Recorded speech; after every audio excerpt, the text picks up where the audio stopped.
Hi, it's Rachael Sylvia.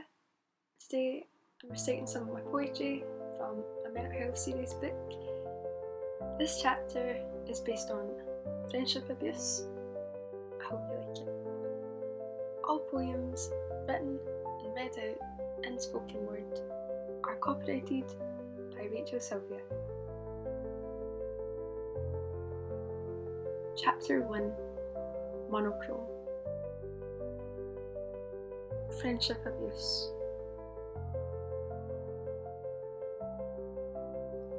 No one gets to be abusive towards me and get away with it.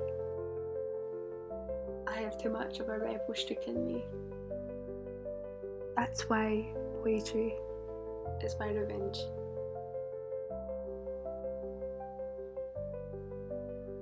She who hides in the light. You live your life in false pretense, pretending you weren't abusive, like you don't have another side to you. Yet, your gaslighting still echoes in every fibre of my being, the words you beat me with.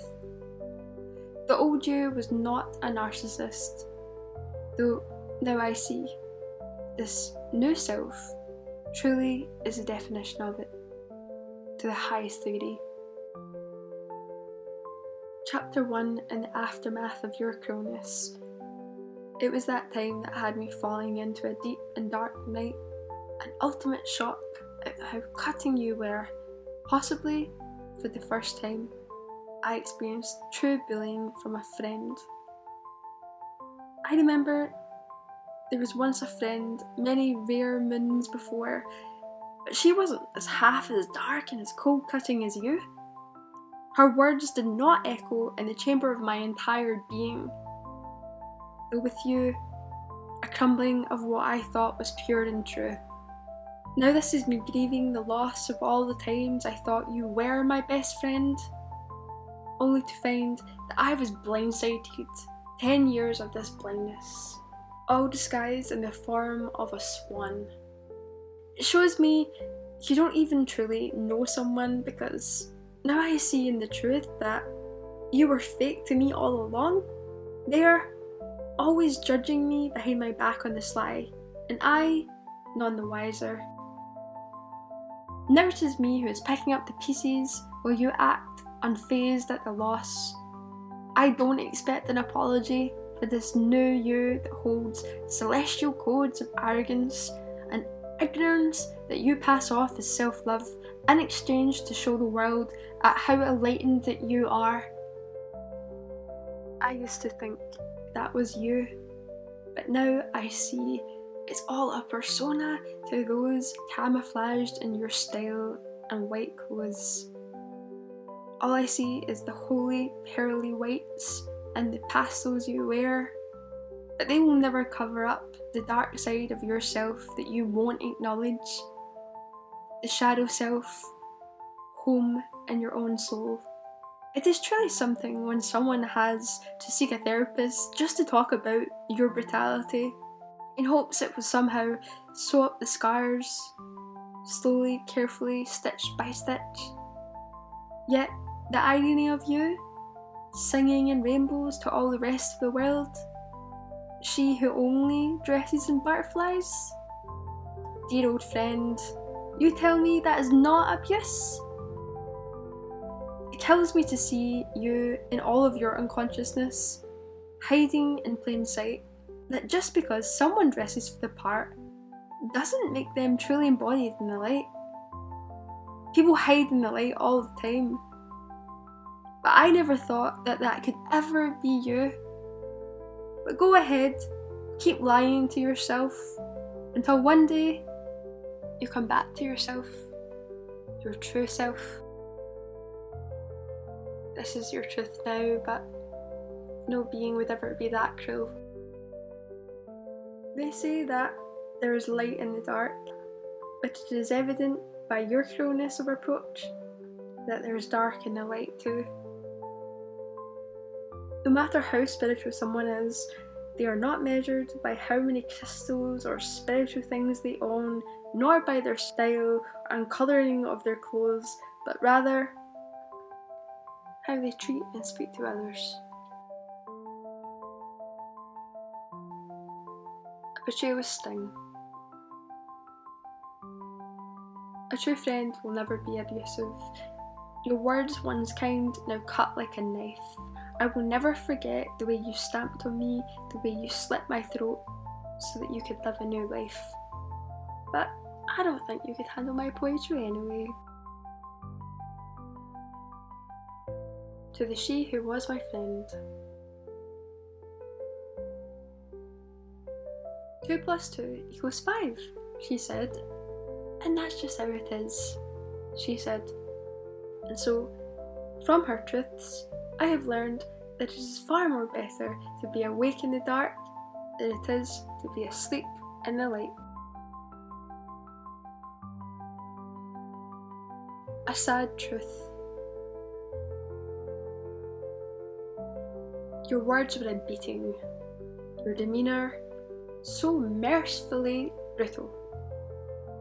You think that you showed me your heart, but really, to the world, you only showed your ego.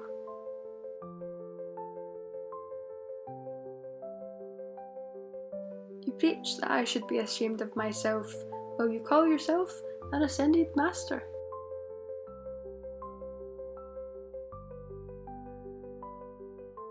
The wickedness of others shall only make you a great poet.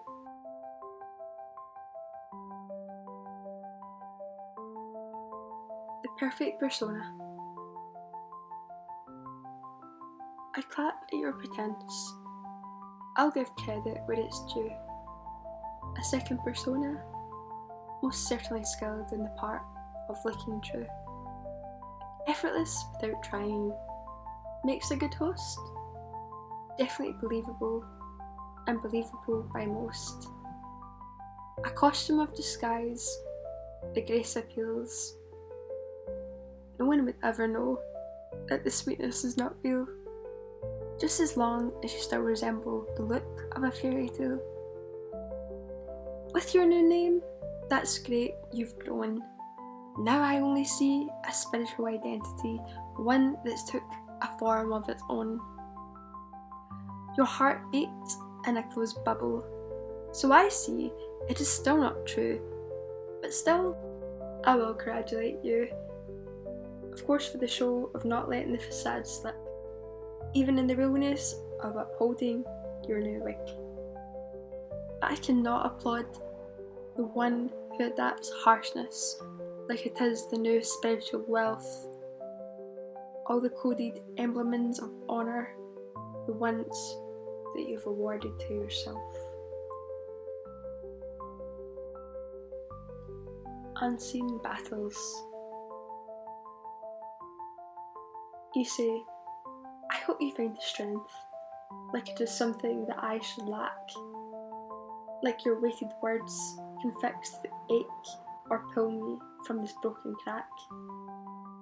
You say I am so fake, as if I enjoy staying in a house that's often haunted, like I don't know the cost of never leaving. You say my intuition is blind, like your strength is what I need, that I absolutely must endure your disrespect, because it is blessed as a good and holy deed. You say I have no boundaries, like you known me all these years, have never seen me with them, not even once. You laugh at me like I have never showed true growth, or that I already should have it all figured out, on your time and on your terms, that this is not one of my life's hardest lessons.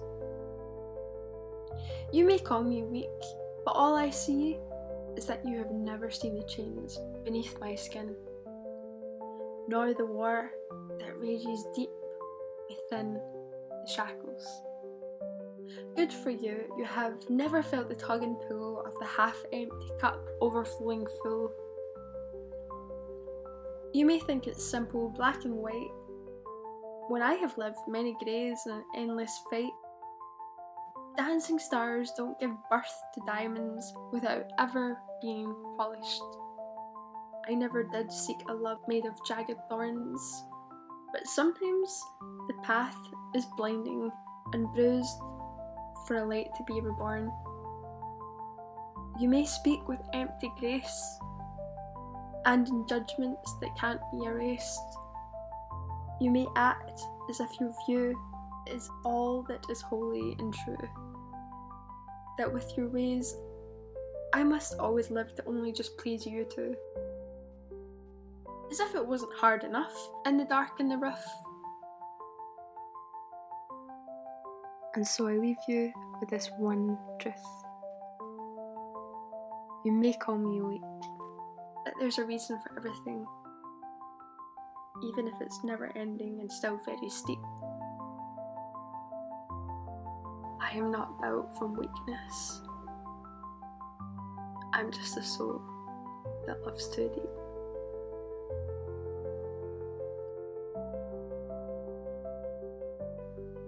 Friends in other realms. The angels weep at her words as they try to soothe my pain. The fays, most annoyed, but try to help me through laughter, to get me to see all the magical hidden irony. The mermaids beckon me to sing, to dance, to paint, to write, to express it all out, to shout it from the depths. And the goddesses, they help me prepare for justice. Don't mess with poets, we have friends in other realms. Rejection.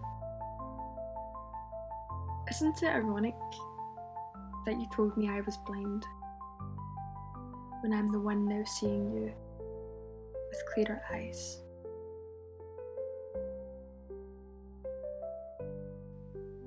It now sounds like your new name is becoming your alter ego.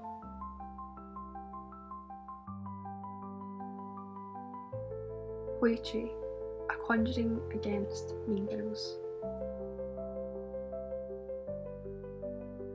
You call me weak, but what's in a name, when my spirit and I have spit fire at facades, and humbled those who hang in falsehoods,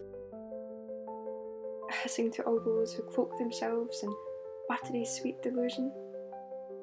I am not afraid to point out just how much the Baba Yaga has a loathing for martyrs, how Hecate always knows who works in pristine gowns and virtuous fairy tales, an all-seeing dog that sniffs out the truth to all which hides underneath the veil of untainted wholesomeness. It's always a calling to the dark goddesses who help me play thunder to those who walk with their eyes wide shut. My whole life I have bet my drum to so many conjured winds. For eons I have waged for justice and give many gifts to the blind. What is to be weak? When I have drank cups from forbidden wells and hummed at crows, a dear calling to the wild, to humour those who have mouths too big for their face. If Isis hands you a mirror, take it. It's okay if you crack. Don't you know that's how the light gets in?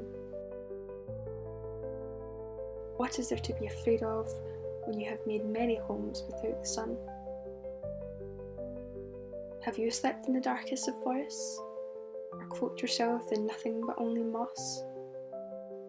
The branches, the leaves, and the soil pulsating at your fingertips?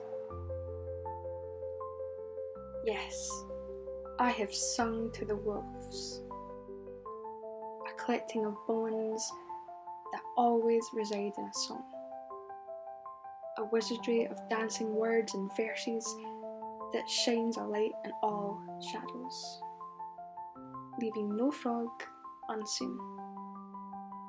It's only in my nature to have spoiled broths of spitefulness, to give all those a seat who have an appetite for rudeness. Though sometimes I just have to laugh at the ones who have lost their head, too busy decorating themselves in labels of identity. To slap those with truth is indeed a truth medicine for the inauthentic. At first it will hurt, stinging your eyes out like jellyfish. Then it will bring you to your weltering knees. And I wouldn't have it any other way. I can't help but summon the dragons and spells to all those with an outer exterior, bathing for a bubbling alter ego. Even this trait was embedded in my youth. That in my younger days, when a mean girl lurked and lied, she had a bad taste for anyone that walked, so many playground tears were shed. Even the boys wept at the injustice, until the appointed day came, when my disguised bow and arrow spontaneously took the form of a sky dancer, the only weapon at hand. Yet when the time was right, I struck and slayed. The others rejoiced, but the head teacher said she could have lost an eye. Aye, an eye for an eye turns the whole world blind, until all is seen to, and to be fair, until all is fair. Sometimes it is to turn the other cheek, and sometimes it is to make a stand. To make a conjuring. For weakness is for the mean and for the nice, but never wolves.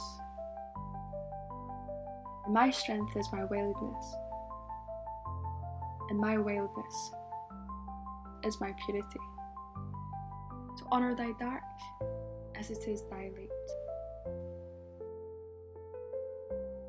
Tell me, how can you be weak when you're often always alone in the wild?